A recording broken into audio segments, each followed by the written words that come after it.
How's it, Rye? How are you? Good, how are you?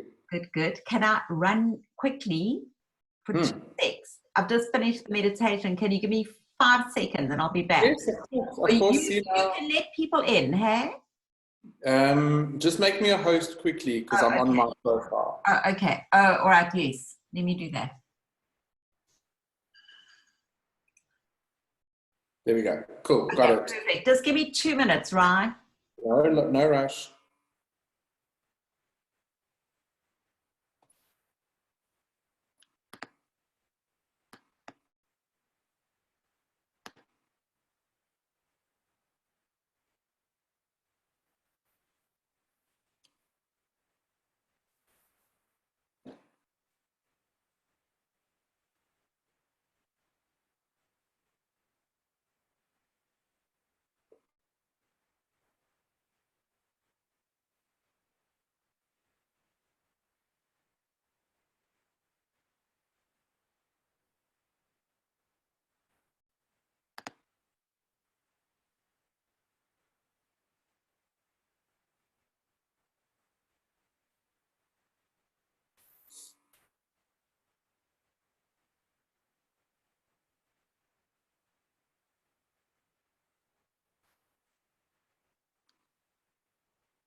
Good evening, everybody. Hello. Good evening. Hi, everyone. Hello. How are you? How are you guys? How are you guys doing?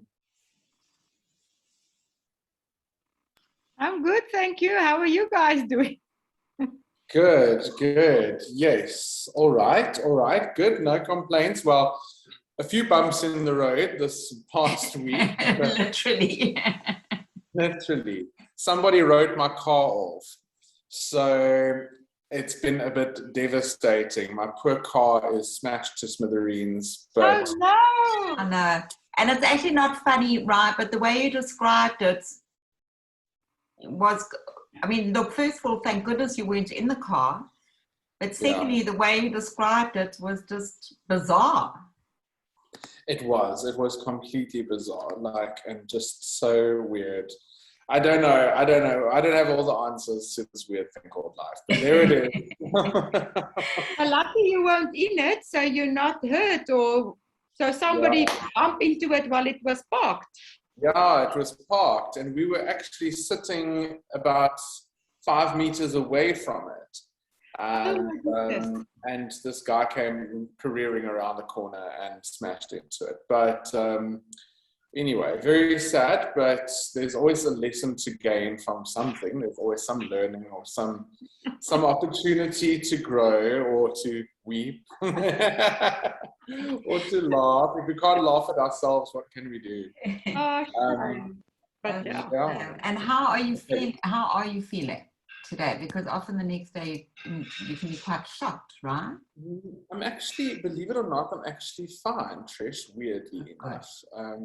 Oh, good. Yeah, sad, but the insurance has been amazing. So, okay. All right, so welcome everybody, Marianne and Risha and Jenny and Sunita and Octavia, to our beautiful Wednesday get together, our little Indaba here. And it's always lovely to get to spend time with you all, and the opportunity and the gift of spending time with you all. So tonight, Trish, how was your meditation evening? It was amazing. Our theme was fluidity, the fluidity of humanness. And so in reality, you know, we all have labels. We all have so many labels. But if we could just be who we really were born to be, just fluid human beings. Trish, sorry, you froze. So we didn't hear any... Oh, sorry. So it was on fluidity. Can you hear me? Yes, fluidity. Fluidity, and how, you know, we're so defined by our labels in human nature or human life, or maybe just the way we live our lives, because we have to label ourselves and others in order to kind of function in our world. And yet, if we didn't have those labels and we could just be like a fluid human being, it would be so much easier. And sometimes not having those labels and not living with them takes off so much guilt and burdens. Because that's really interesting. We can just be us without a label. Divine. So it's a beautiful topic, and ultimately we are just, you know, a quantum soup, as Deepak Chopra says, aren't we? And each of us is the perfect ingredient for that soup. That is very interesting. That is very, very interesting, Trish. I'm quite fascinated by that. I wish I'd made it to that one. I know, you would have loved it. Yeah. So, all right. So tonight, Trish, I don't know if you want me to record separately, or if you are. So we are recording, but maybe record as well. You never know with Zoom, right? All right, I'll record from my side. So I'm going to start now. Oh, wait, Octavia's coming back in. Let me just let her in. All right, so if, as always, guys, if you don't feel comfortable with your face on the screen, because this link will go onto YouTube, please feel free to turn your camera off. And if you don't want yourself to go online for other people to see, you are more than welcome to do that. And if you would rather ask questions in the chat box, you're more than comfortable to do that, Trish, and I will navigate the chat. So tonight, we actually wanted to do more of a question and answer session with regards to the yoga teacher training. We're going to go through some of the questions that most often come up for us, that people ask us the most, and maybe Trish, you can help me with this. Over the years, we tend to have a lot of questions that get repeated, and then the questions that you guys might have. So, Trish, what sorry, right? So also important for people that are on the course, because some of you lovely ladies are on the course, is they are reminders. The questions and answers are reminders to us as to why we're doing the course. So between Ryan and I, we'll go through some of the questions, and please feel free to continue to ask questions as we go along, either, as Ryan said, you know, verbally or in the chat, and we will do our best to answer them. So to begin with, Ryan, I think the most asked question I get is, why would I choose to do a yoga teacher training course if I don't want to be a teacher? What is the point? Yeah, it is. That's the one we get a lot, and I think people get confused sometimes. They think that this course is only designed for people who want to go and teach in a studio or a gym, and that already in itself brings up a lot of pressure, because most people, myself included, by the way, when I first did my ISHTA course, did not see myself as going into the role of a teacher. My hunger, because where else do we really learn about yoga in depth? We don't learn about the behind the scenes magic in the yoga class itself most of the time. And we, sometimes I've got students who've been going to classes in yoga for years and who have never wondered, or maybe have wondered, but have never felt comfortable to ask, why do you use this word? What does that phrase mean? What is Shavasana? Why do we lie on our back at the end of every class? It's so strange. Why do we do that? Why do we do a child's pose so often? What is all going on in these strange breathing techniques? And a lot of people don't feel comfortable to ask that of their teacher, sadly. And then I've also had students over the years say, there feels like there must be more to this than what I'm seeing. There must be more to this than meets the eye, and more than what's just stretching our hamstrings and trying to touch our toes. There feels like there's more here. And there's nowhere else to learn. There really isn't anywhere else to learn. And if you try and pick up a book on yoga without context, it can be quite overwhelming. There's a lot of Sanskrit, there's a lot of, it's almost like the authors write with this preconceived notion that you should already have a basic vocabulary. So the way in which we've kind of put this course together is so that people can go onto the course with either the intention of becoming a teacher or just the intention of learning more about yoga, or maybe learning something completely new that is based in health and well-being, and just taking tools from it. They might not necessarily be dedicating their whole lives to a yogic path, but they might, and we've had teachers do that. We've had teachers come on the course, certify, graduate as a teacher, and then never step on the mat to teach, but they've used the tools in life coaching, in holistic corporate worlds, in children, in schools, and really that's quite amazing. So Trish, there are so many reasons you could do the course, not just planning to actually teach yoga. Self-development. Exactly, and that's exactly what it does, right? It deepens our understanding of ourselves so incredibly, and puts us in touch with ourselves and gives us tools to use for the rest of our lives. And the teachers that are on here that are still in training, don't forget those tools, because even if there are moments where you don't practice or you don't teach, you still have those tools at your disposal, and they are invaluable.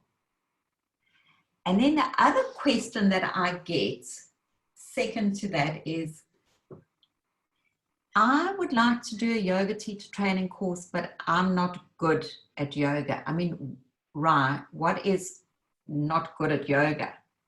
I wonder if anyone else who's watching this has ever asked that or said that, right?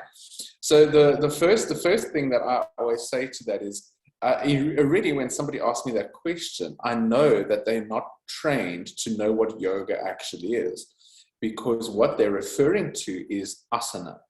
They are referring to the yoga poses, the physical yoga practice. That's what people refer to in our Western world as yoga. So already there's an opportunity to clear up that space a little bit and understand. And those of you watching who are already enrolled, I want you guys to be able to help people clean up their vocabulary around these questions, because you will be asked many of these questions as well. They'll say to you, but why should I do your class? I'm not good at yoga. I'm not flexible. I'm not fit. I can't touch my toes. I can't do back bends. I can't look like a pretzel. And And that's already a sad stereotype that we have around yoga. And the stereotype in the West is that yoga is for 21-year-old blonde white girls who can fit into beautiful leggings. You know, that's unfortunately the stereotype we have. And we love the 20-year-old blonde girls, you know, good for them. But there's a lot more people out there, a lot more body types. So when people say I'm not good at it, they're referring to the asana. And what we want people to understand is that asana is only 1/8 of the whole spectrum of yoga, the Ashtangasana, the 8 limbs, and the physical postures. We have meditation and pranayama, the breathing work, and we've got mental practices, and we've got spiritual practices, and we've got philosophical study, and we've got self-study and introspection and introflection. In fact, you can be a highly self-realized yogi without having done any physical asana ever in your life. The physical asana is a conduit into the state that we call yoga. It is a process of getting the body balanced, healthy, and strong so that we can actually pursue higher practices, mental and emotional practices. It's difficult to pursue a personal and spiritual path if your body is sick and weak and in pain. It's a hindrance to sit in meditation or to practice any kind of self-growth when your body is an incumbent.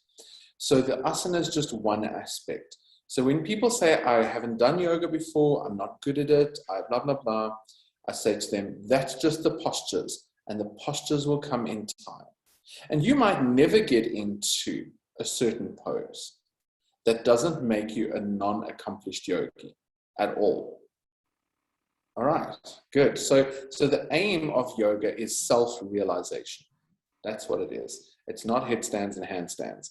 Headstands and handstands are one of the tools that we use to feel good about ourselves, to strengthen our body, to have energetic effects on ourselves, but that's not the be all and end all. Okay, so how about, I want to be a yoga teacher, but I want to be a Vinyasa yoga teacher. I don't think I want to be an ISHTA yoga teacher. What is ISHTA anyway? Yeah, I'm still wondering to this day. I know it sounds weird when I say this, but an ISHTA yoga teacher can really be any kind of yoga teacher they want to be, because the definition of ISHTA, by its very definition of the acronym, ISHTA itself stands for the integral or the integrative school or system of Hatha yoga, Tantra, and Ayurveda. So we must look at that, the integral or the integrative, that system which integrates various lineages and styles in. Not only that, but it integrates that person's body into a yogic practice. It's a marriage and a blend of what the perfect pose could look like in the perfect world, and then what your body's variation of a pose can look like. And it's an integration or an alchemy of you with yoga. So rather than you trying to fit into the mold of yoga, it's taking you and yoga and finding a synergy, an integration that is personal and subjective. It belongs only to you. And that's beautiful, because each of our personal and spiritual paths should be different, should be unique. We cannot cookie cutter every single person's practice. And that's why there are systems in schools that say every single disciple has to do exactly this formula, this exact sequence, this exact practice. It doesn't, in our lineage, it doesn't feel right, because a 36-year-old triathlete and a 72-year-old woman in a wheelchair, they both need to access a road up the mountain, and they need to do it in their way. So that's what the I stands for, integration, or the integral part. It needs to be organic, personal, real, and accessible. Then I think the biggest confusion comes in with Hatha, the Hatha part of Hatha yoga. And I blame this on the gym culture, the gym consciousness, because on the gym timetables it says Vinyasa, Hatha, Power, there's a million different names. These are very new names. These have only been around for a few years, if not maybe a decade, a little bit more, that have been used in that context. But all classical Indian yoga within the medieval tradition of Indian Vedantic yoga, it's a certain period of time in the evolution of Vedic teachings of yoga, because yoga has taken on many hats, many forms throughout thousands and thousands of years. The practice that we know of today as the physical asana is based on a medieval form of what we call classical yoga. And that is all Hatha yoga. All of it is Hatha yoga. If it's got a handstand, a down dog, a chaturanga, a lunge, a pigeon, or whatever, all those names that we hear all the time, it's all Hatha yoga. Hatha yoga does not mean granny yoga. That's what the gym culture has taught people. Hatha yoga is the balancing of polarity within us using physical posture, meditation, pranayama or breathing, Ayurveda, and yoga nidra. That is what Hatha yoga is. It uses these 5 disciplines, and they all fall under the structure of the 8 limbs. So being a Hatha yoga practitioner, you can practice Vinyasa, which just means you're doing the poses woven together without stopping. It's not a whole school. Vinyasa is not a school. It's not a lineage. It is like saying I drive my car and stop for half an hour at different lookout points to look at the whales, like yin yoga would do, or I just cruise along all the way to Herbalist, which is Vinyasa. Either way, you're still driving your car. You're still taking a journey. That's a terrible analogy, but it's the one I'm sticking with for tonight, and it worked. And so maybe that brings us a bit back to our theme on fluidity that I chatted to you about, because in reality, in real life, if I walk in to teach a class now, everyone's going to look at me as a white, older woman. They may assume I'm a Christian, but they're going to put a lot of labels on me. But actually, I might walk into the class and get a feel that this is going to be a strong Vinyasa class because I'm feeling energetic and take everyone by surprise. So in reality, the fluidity of what our yoga teacher training course is it enables all of us to be who we are in reality, rather than label ourselves or our classes. Is that what you're saying, right? That's absolutely what I'm saying, Trish. And as soon as I finish this last sentence, I'm going to come to Louis, who has a question. What I've loved about being an ISHTA teacher over the years is that for the 15 years that I've been teaching full-time, every single day, I've never felt like I've repeated a class. I've never felt stale. I've never felt bored, not once. And I get bored easily. I've got 5 planets in Aries. So I get very bored very quickly. But one day I might just feel like this class needs, or maybe I feel I need to just hold static poses.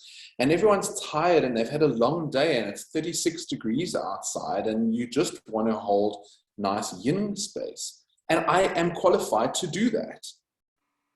And then one day I might just feel like, guys, it's spring and the energy needs lifting and winter's been long and you're all like feeling a little bit heavy. Let's kick in some vinyasa. Let's do it. And I'm qualified to do that. So being an ISHTA teacher is like being given the tools, being given the paintbrush and the palettes. What you put on the canvas, that's up to you. You should feel confident enough by the time you certify, and of course after a few weeks and months of just teaching and practice, to be able to fly. And that's the truth. Louis, you have a question for us?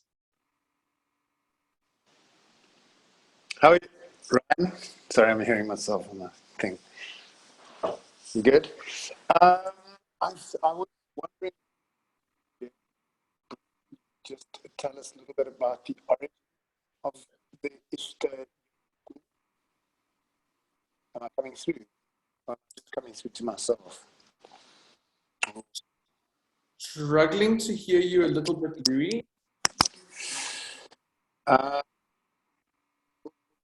back to you. I think I've got a system. Would you be able to type the question into the chat box? Output, headphone input, external microphone port. That's a really... Hello, you got me now? Yes, much better. Okay, have you got me? Have you got me? Have you got me? Okay, Good, sorry, got you. technical issues that I'm having here. Cool. No, I was asking whether it was how you were, and it's nice to see you. But, and also just wanted to ask whether you could just talk a bit about the origins Of ISHTA specifically, hey? Yes. Yeah. Okay, very good question. So ISHTA yoga has a beautiful origin story, and it's also it's the only system of yoga that can boast that it's proudly South African. ISHTA yoga was compiled, not invented, but the school and the system that we now know as ISHTA yoga was compiled by a South African named Kavi Yogiraj Swarinanda Mani Finger. And Mani put this together in the 60s and 70s because he had spent his whole life from a very young age, him and then later on his son, Alan Finger, studying under what was really the last generation of classical yoga masters, gurus, teachers, and rishis, in a very, very beautiful period of time that this classical system of yoga was still very pure and being transitioned over into the West. So we see these characters like Paramahansa Yogananda, the author of Autobiography of a Yogi, among others, Vivekananda, Swami Shivananda, Iyengar himself, and several under Sri Patabi Joyce, several other great teachers who we know of as like forefathers of the modern resurgence of yoga in the West. And many studied and trained under these great teachers. And not just like, I'm not talking little yoga teacher training courses here and there. He devoted whole periods of his life under the guise and the initiation of these masters, these teachers. And so what he did when he ended up coming back to South Africa is he brought all of the teachings together into an integrated system, hence the term integral school of Hatha Yoga, Tantra and Ayurveda, because he didn't only study classical yoga, he also studied to be a Tantrika, the Tantric tradition, and he studied Ayurveda. So he brought it all together. And our lineage is then passed on in a succession from Mani to Durgana to Marina to myself and to you. So he really, it's beautiful how he preserved the teachings of these great masters, many of them who came to stay with him in the ashram in South Africa as well. So you can go nice and deep into that in module 1 on the course and see the origins of it. And his son, Alan, is still alive and teaching today as well. I think he's based in LA at the moment, in Los Angeles. Cool. Thank you. Yeah, you're so welcome. Thank you, Louis. Thank you. And if anyone else has questions, please ask them either in the chat or raise your hands. Alicia. Yes, T. Hi, everyone. I have a question that relates to I think it's module 2, on the nervous system, and not module 2, module 1, lesson 2, or day 2. And it pertains to obviously delving, first of all, wow. I'm just so thrilled. I just love this. And it's so juicy to just understand the mechanics of our bodies and actually the communication with what I truly believe is like the natural world, nature herself, and actually greater intelligence. And I was curious about your thoughts on, because obviously we've got the central nervous system, which receives information, and then it all, is kind of assimilated. But what are your thoughts on goosebumps? So sometimes you receive information and you just like, you almost have an immediate response without even thinking about it. And does that sit in the subconscious mind? Yes, that's such a beautiful question, Silesia. So let's first look at the physiological component of goosebumps. So the yogic teachings state that every hair on your body is an extension of the nervous system, which is one of the reasons why yogis in most systems ended up growing their hair and leaving their hair to grow, because it was taught that the longer, and Brendan's smiling because he maybe resonates with the teaching here. So I'd love to hear from Brendan on this just now. So the hair growing out is actually strengthening and representing the strengthening of the nervous system, and is able to help to absorb more energy from the space around it, and also to, like an animal, pick up the subtle vibrations in the environment around you, like a cat's whiskers do, right? And when a dog... That is incredible. Yeah, That's so cool, yeah. It really is. And like a dog's hair on the back of its head stands up when it senses something going on, the human hair has the same capacity. And traditionally yogis would actually just allow all the hair in their body to grow, because hair is a protection around certain areas of vulnerability.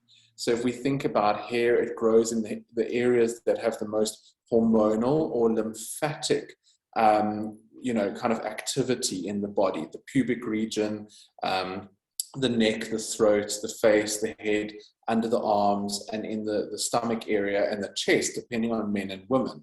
And then as hormones change over time, that alters in the body of men and women.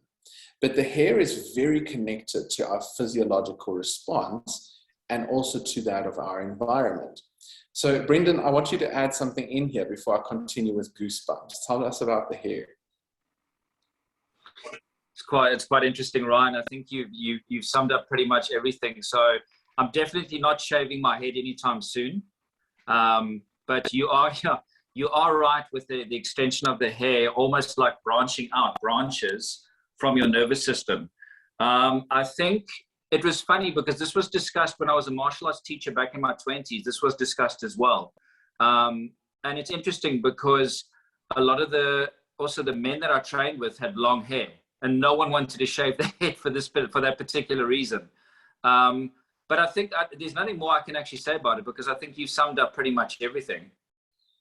Doesn't it make us think of that Samson and Delilah tale? Yes, I was going to mention that, the Samson and Delilah tale. Like, don't shave you shave your head, you lose your strength, you lose that extension to Mother Nature.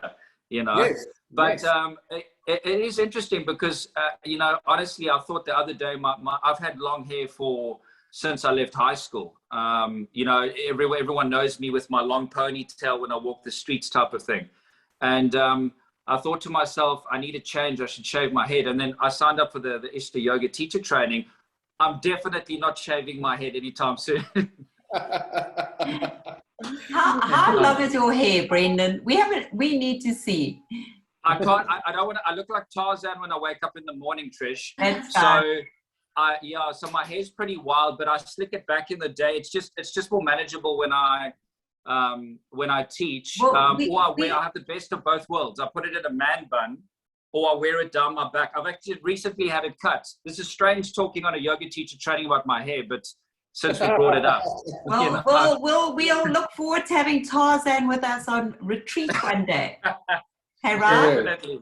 Definitely.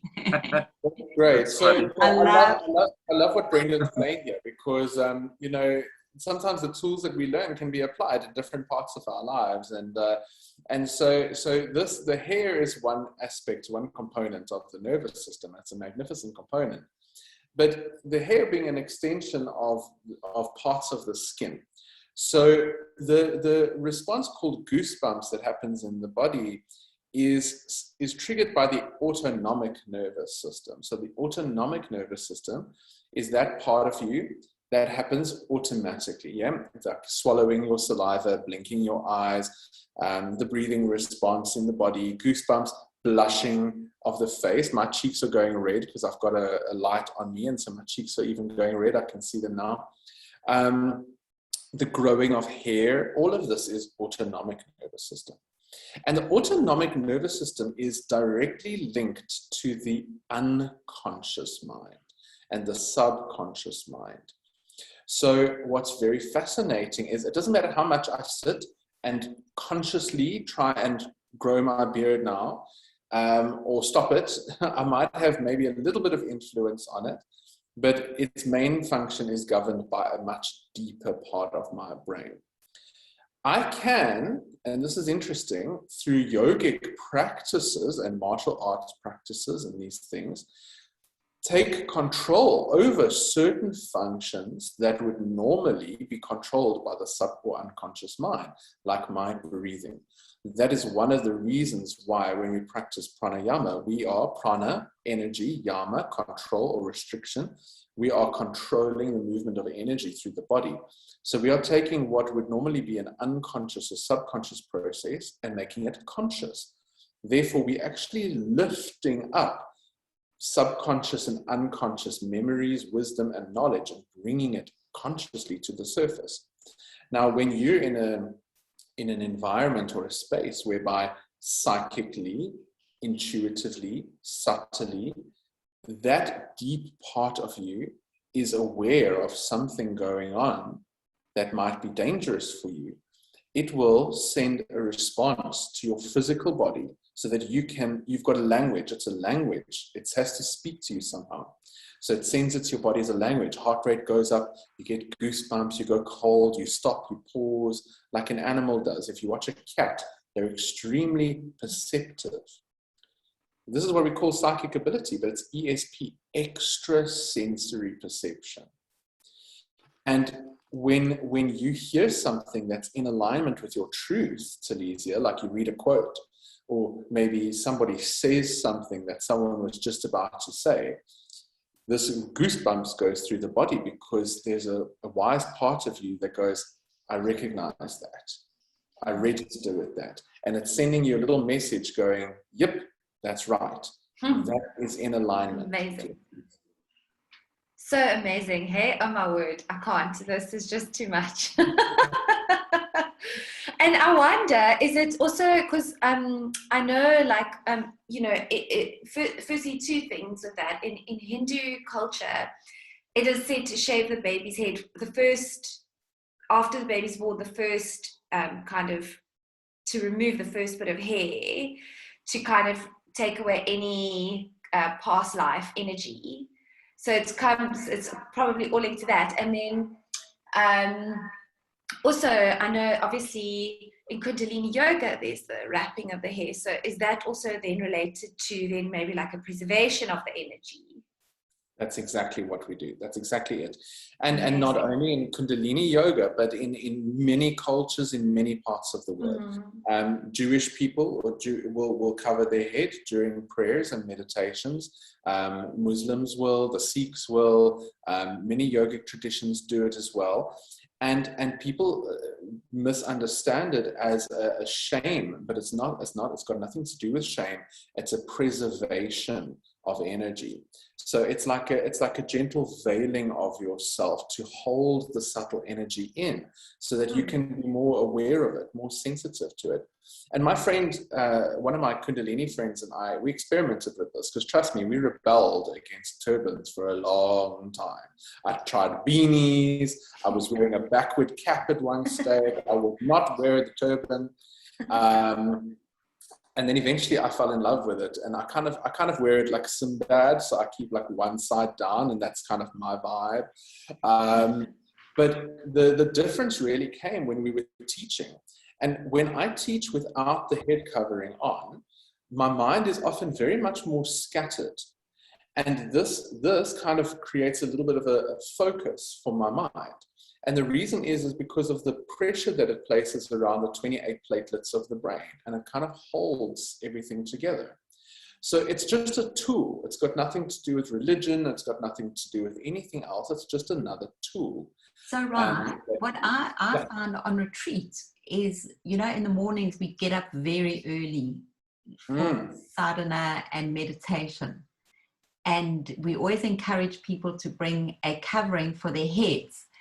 And by the end of the week, everyone's got their scarves that starts off just sort of hanging into a tight turban. Everyone's tying each other's turbans. But what I love about it is that there might be quite a lot of us, or a few of us, however many, it doesn't really matter. But it's early in the morning. You don't want to engage with people. You want to go into the room quiet. And it's so much easier to go and get a cup of tea, or to just move around if you are covered, because then people don't generally chat to you, and you know you have your own private space. So you then go into the meditation in private. Whereas if we were all open and free, it would probably be more disturbing, is probably not the right word to say, but it probably would be a little bit more disturbing instead of just having our own privacy.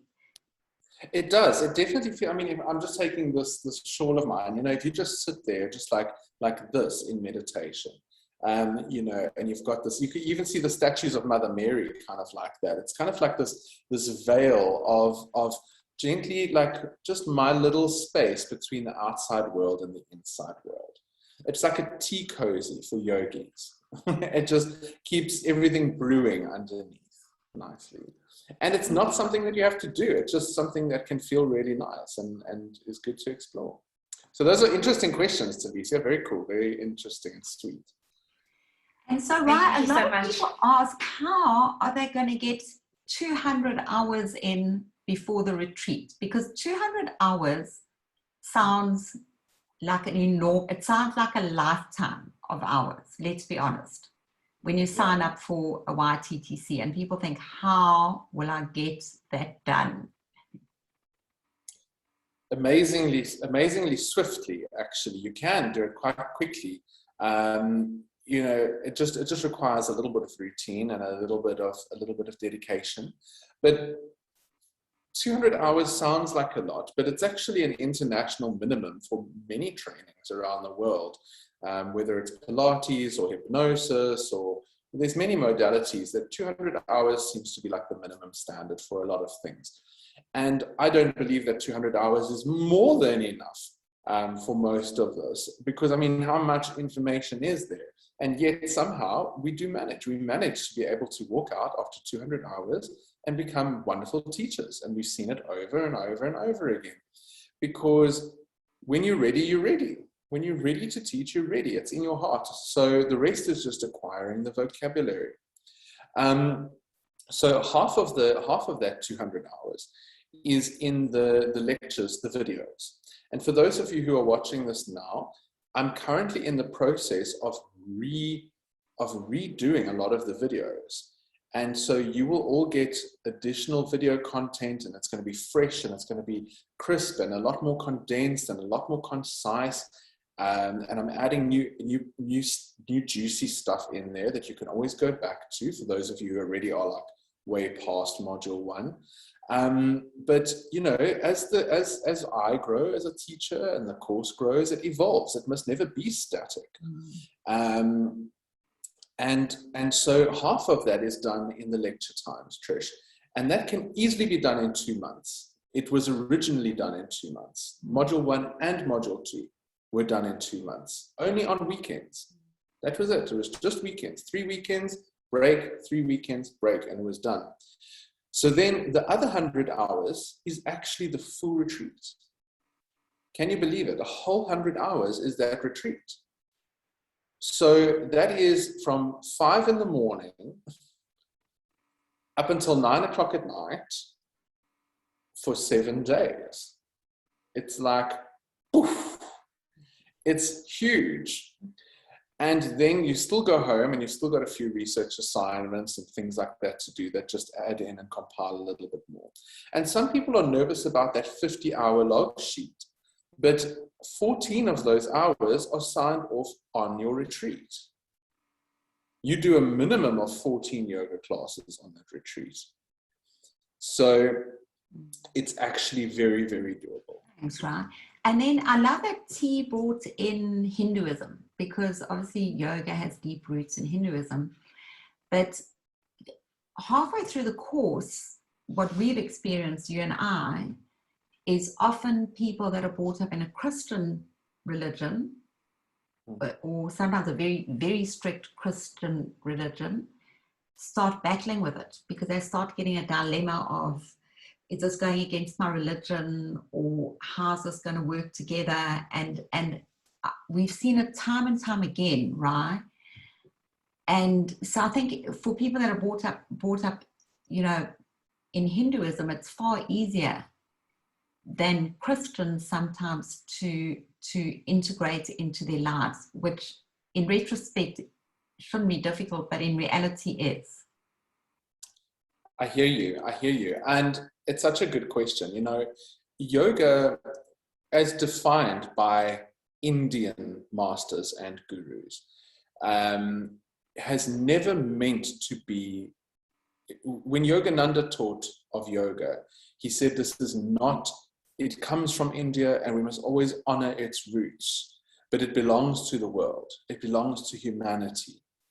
And just like all the great mystical traditions, like Buddhism as well, the Dalai Lama says, Buddhism shouldn't make you a better Buddhist, it should make you a better Christian, a better Jew, a better Muslim. So yoga is no substitute. It's not a bookmark for religion, and it's no substitute for religion. Your religion is your religion, okay? Your religion is what you believe it to be. Yoga is the science behind religion. It is, religion tells you what does religion tell you? It tells you there is a God.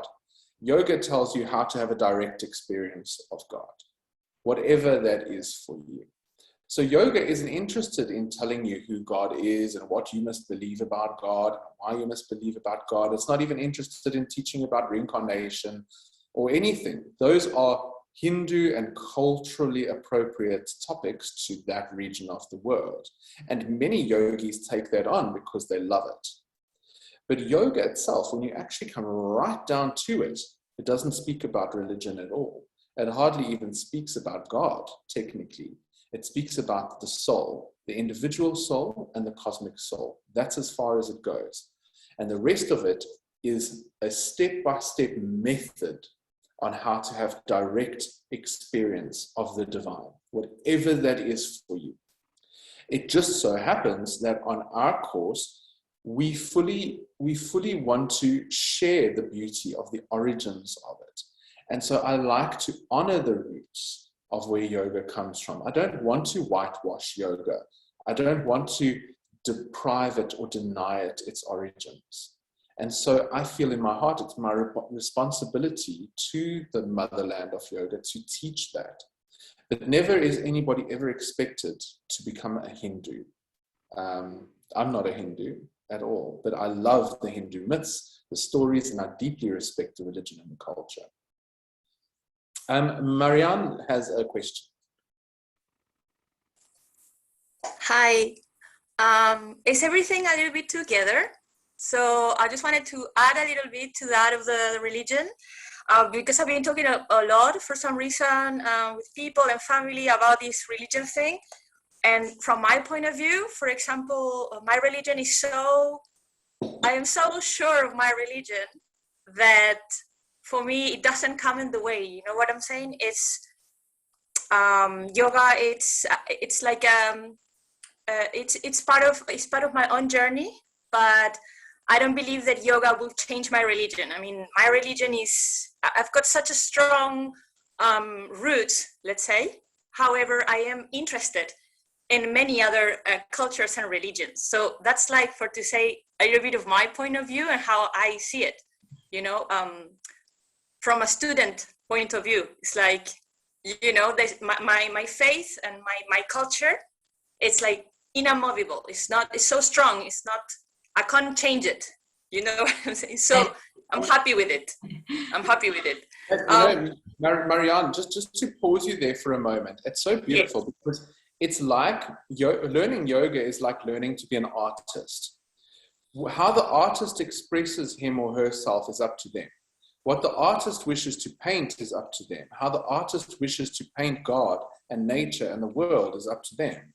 Yoga is just giving you the pencil and the paintbrush and the colors, and then saying, now you can go and paint on the canvas of your personal expression of the divine. I love how you worded that. That's beautiful, Marianne. That's absolutely beautiful. Thank you so much for sharing that. And I need to say something. So just quickly. So that's from the religion thing. And then I just wanted to add like a question, or maybe if we could go further into this, because we've been on what is yoga means, like the meaning, theory. Then we went a little bit on the business side of it, which I'm very nice as well. And what like always comes to me as a question is how to like sort of, I don't know if tricks of techniques to gain more confidence, yes. To, for example, redirect the class. I'm talking also about the labels. For example, you are giving a class and there is a very strong personality in the class. And I am very sure of myself, but as well, I can very fall into other people's opinion, like kind of very easily, not opinion, but how do you gain confidence to like say to a student, no, I do have the knowledge. Obviously the certificate that's a proof that, oh, we did the course, but how to like in the class get a little bit more confident. This is very personal. That's what I would like to also like see how to gain confidence, like in a class, how to redirect the class, for example. If someone says, no, but I don't do that pose like that, because maybe sometimes I look a little bit weak. And so often I've got like very strong personality characters on my class. And I don't know, it's like, I feel like in the middle of a class, like, no, but we don't do things like that. And it's like, okay, it's my class and we're going to do this now. How, without saying it, without being rude. That's like, so Marianne, this is such a cool question. And it depends on the teacher. I know yoga teachers who will turn around and say to that person, this is my class and you will do it this way. And if you don't like it, leave. And that will very quickly put them in their place. But I'm not that teacher. And I would simply turn around and say to the student, go for it, do it. As long as it's not harming you, do it whatever way you want to. More love to you. But already we must understand that person, where are they coming from? They're coming from that ego place. So the more they're coming out of the ego, the more opportunity there is for us as teachers to educate about that sort of thing. And I have had scenarios like this in a class where I've had students kind of pushing the boundaries and testing the limits, or trying to show me up in a class. And at the end, during the Shavasana, I will speak about the ego. And everyone knows what's being done in that moment, but it's done very nicely and very humbly. And I'm sure the person knows. But, at the same time of looking for confidence, it really comes with practice. And you never need to be, you don't have to be the authority on anything. okay? Or being an authority on something comes with time. But you're just there to guide people through an experience. And if people want to fight against you, that's their own stuff. That's their own mirror. That's their own things. And you can quite happily just say to them, thank you for sharing that, and carry on teaching your class. I've never really had much of that, to be honest with you. So I wouldn't know. Trish, do you have an insight? I understand exactly where you're coming from, Marianne, and I think it's a difficult one. I think that, well, in fact, I know, I'm quite sure by the time you qualify and you completed your entire course and you have your certificate, you will never ever ask that question again or doubt it, because you will know inside you the teacher that you are.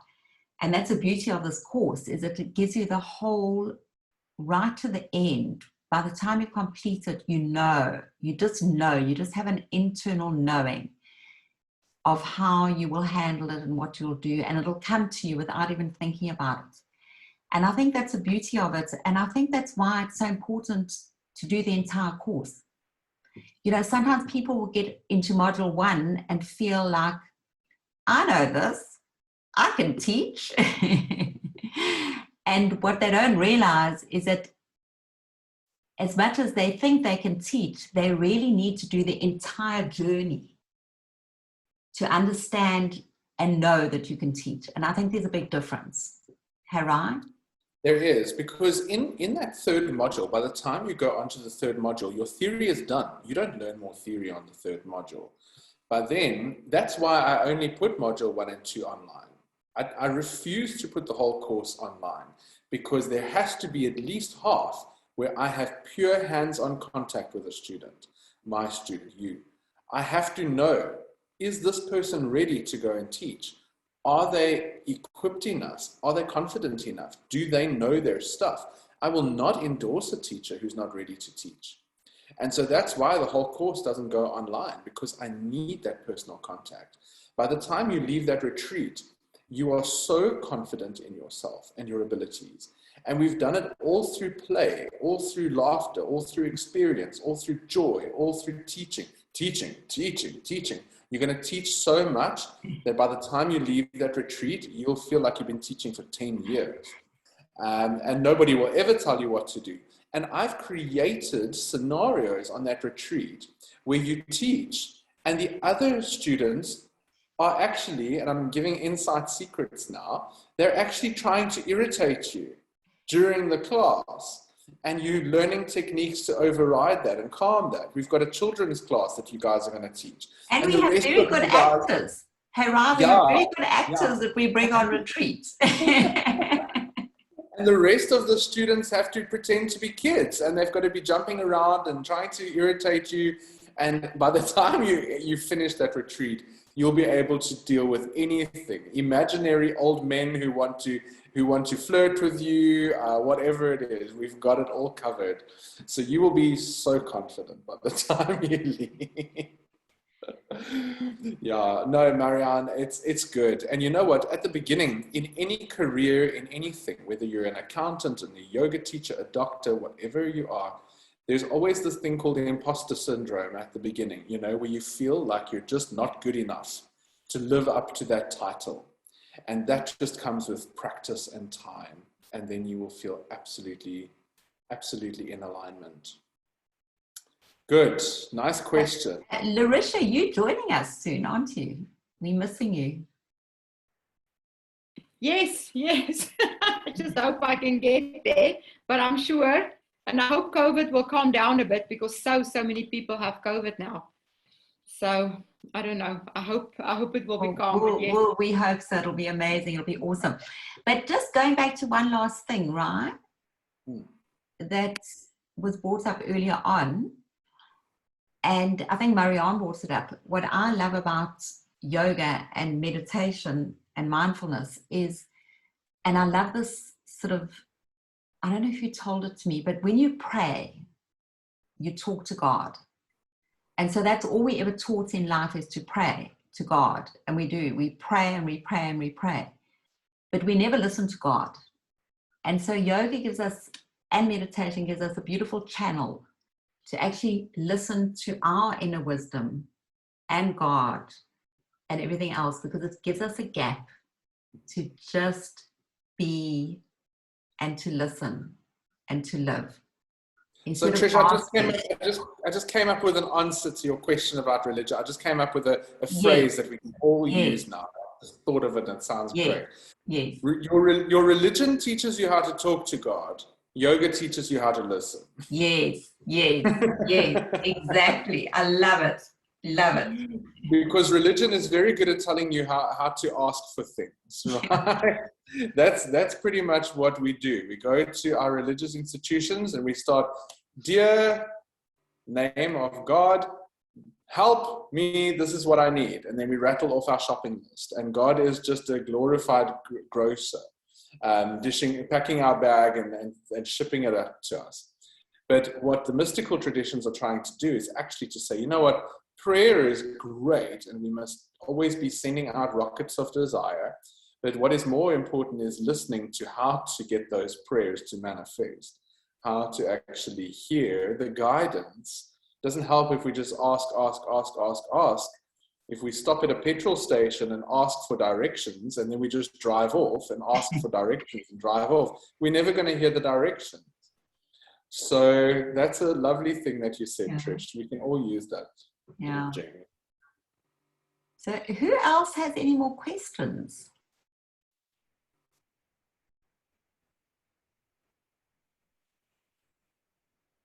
Octavia, Right. are you still there? I know you're thinking about doing the yoga teacher training course. Are you there, Octavia? Hi, Trish. Yes, I am. Yeah. I actually wrote now that you've addressed my very dear subject of connecting to the Lord. Hey, you've answered by saying, I've written here, talk to God and listen to God guiding your inner wisdom, #alignment. Beautiful. I love. Beautiful. That You is know, beautiful. Octavia, the tools that yoga gives us, like the physical postures, for example, or the breath. The body is not ruled by any culture or any religion. The breath is not owned by any culture or religion. And God isn't owned by any culture or religion. And so we're all, as a human race, we are so blessed to be able to have all of these beautiful gifts of the teachings of our religions and our spiritual paths. And yoga must never be a substitute for your background, your culture, or your religion. It is there to give us a richer experience and a personal experience that is completely between you and God. In fact, one of the very, very first limbs of yoga says that in order to be a yogi, we must have Ishvara Pranidhana, the connection with the Supreme Divine. It doesn't say who that is, just as long as we have connection with the Supreme Divine. That's beautiful. Our Creator. Our Creator. Awesome. Thanks, Octavia. I love what you said. That's really beautiful. Zanita, I know you're quite early on your course. Are you here? Do you have any questions that you'd like to ask on this journey that you're on? No, I think it's fine. Does anybody else have any more questions? Luisha? Just one question, if I may ask it now. Where will the retreat be? Just for interest, or which area? Or It's in Stanford, in the Western Cape, at a retreat center. Well, I don't know, this video might play later for some people. So for November 2021 and February 2022, it will be at Heart and Soul Retreat Center. We've run many trainings there over the years, and it is fully equipped with everything that we need to be relaxed, comfortable, safe, well-fed, warm, cool, calm, and collected. It becomes like a second home. You literally make your spot when you arrive and you leave it there. I love that area. It will be beautiful. Okay, thank you. Yeah, I always say that the teachers on retreat become like little hamsters because their mat gets surrounded with cushions and pillows and blankets, and it's like fluff everywhere. It piles higher and higher over the week. It's very cute. I'm sorry, guys. Anita, yeah, just when my sound wasn't good. I was not unmuted. I just want two things. Yes. So, what is the latest that we can let you know if we're going to join you at Stanford? That's my one question.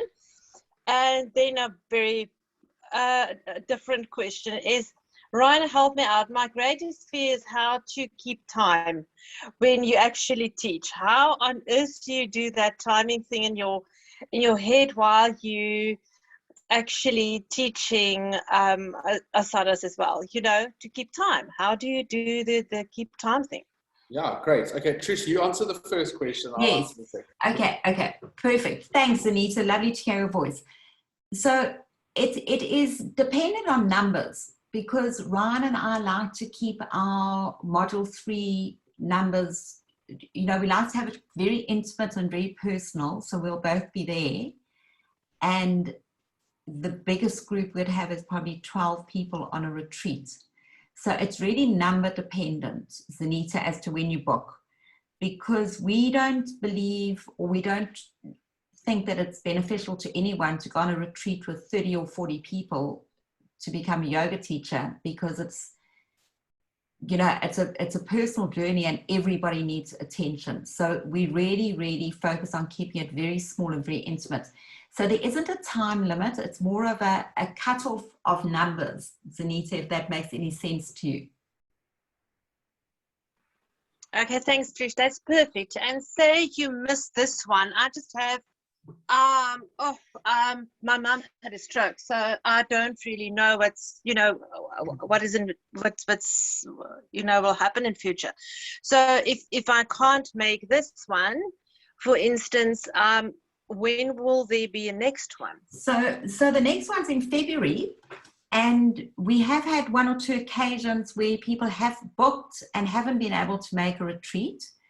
And there's no extra expense, and we just transfer that retreat over to the following one. We fully understandable on that. There's not a problem with that. And then obviously, if our retreats are full, there is sometimes that someone may cancel, and if you book late, you may get that spot. So it can kind of work both ways, but we always very flexible. We want to really try and make it work as much as possible for you, Zanita. Yeah. Okay, Trish, thanks for that. Perfect, thank you. It's a pleasure. Yeah. Then I'll hand over to Ryan. Sorry. If ever you guys have questions about housekeeping and these kinds of logistics, Trish is the best person to ask for that. I'm the guy who wears the turban, so I will give you information on headstands, handstands, and breathing techniques. Trish will help with all the other important things. That's not my skill set. So just contact her directly and she'll help you with that. Between the two of us, we just like one team, okay? Yeah, we are yin and yang, ebony and ivory. Yeah. Sunny and Cher. Exactly. Anything you want us to be. I'm sure. All right. All right. So to close off with your last questions, Anita, a lot of what you asked there with regards to the timing is going to be done on the retreat, because that practical element is what we focus on in retreat. Everything from your tone of voice to how you pace, to how you manage to hold space in a class, to the tools needed to hold a class, like tissues or essential oils or clocks or props, and all of the practical elements are done there. And we practice all sorts of different things. But, you know, roughly, and I also show you how to pace the clock for a 90 minutes or a 60 minutes. So for the first 15 minutes of a class, you should be really focusing on your intro, setting out what is my theme for today's class, and warm-ups. And then the last 10 to 15 minutes is focusing on the cool downs, the shavasana, and the integration of those themes, or maybe a meditation or a pranayama. And so the main body of your class should be between 30 minutes and 45 minutes, somewhere around there. And in that 30 to 45 minute space, you really can play. So you can, if you're doing a slower paced class, you could be holding postures for 3 to 5 minutes. If you're doing Vinyasa, you could be moving more swiftly through them. There really is no rule, but always do what you do for a reason. So, you know, and I prefer to actually nowadays in my classes have less poses and focus more on building my students up into those less poses. So maybe I end up only having 10 to 12 postures in a class, but I've taken my time to build them into those poses slowly. When I was 21, I just would cram the whole ISHTA asana manual into one class every time. And my poor students were so burnt out and exhausted, but they loved it. They always came back. I don't know why. But, you know, I just like wanted lots of postures in. And that's one thing most teachers do at the beginning. They cram their sequence full of poses. And then I always say, you know, it's okay to kind of downscale, because you can always, if you get to the end of your sequence and you go, oh shucks, there's still 20 minutes left or 15 minutes left, you can just repeat the whole sequence again. And no one will ever judge you for that. You'll say, okay, well done. Now that we've done the sequence once and you know what it looks like, we're going to do it again. And now we're going to go a little bit deeper. And we're going to hold it a little bit longer. So you can do that, absolutely. And I'm going to teach you all of these tricks on the retreat and how to work and feel really comfortable. And there's a strange thing that happens inside the body of a teacher. The moment you've been teaching for a period of time, my body knows when an hour is up. My body, I don't even need a clock. I can tell when it's time to bring everybody down to Shavasana, and I can, almost to the minute, get people finished with their class in an hour. It's like muscle memory at play. So, but at the beginning, you just have a little clock with you, and you just keep an eye on that clock, and easy peasy. All right, I'm going to teach you all of that on our retreat together. Jenny, are you coming on retreat? Eventually, right? Great. Yes, that'll be good. Well, you've been on a couple. You just need to come on the final YTTC one. I'm the difficult client on the retreat. No, I can guarantee you're not. I can write stories for you. I can guarantee you're not. No. You're a dream. All right, guys, thank you. We went 9 minutes over time, but thank you for your patience and for this. It's quite a nice session to have. 2 weeks from now, I will be traveling, but I will have my laptop.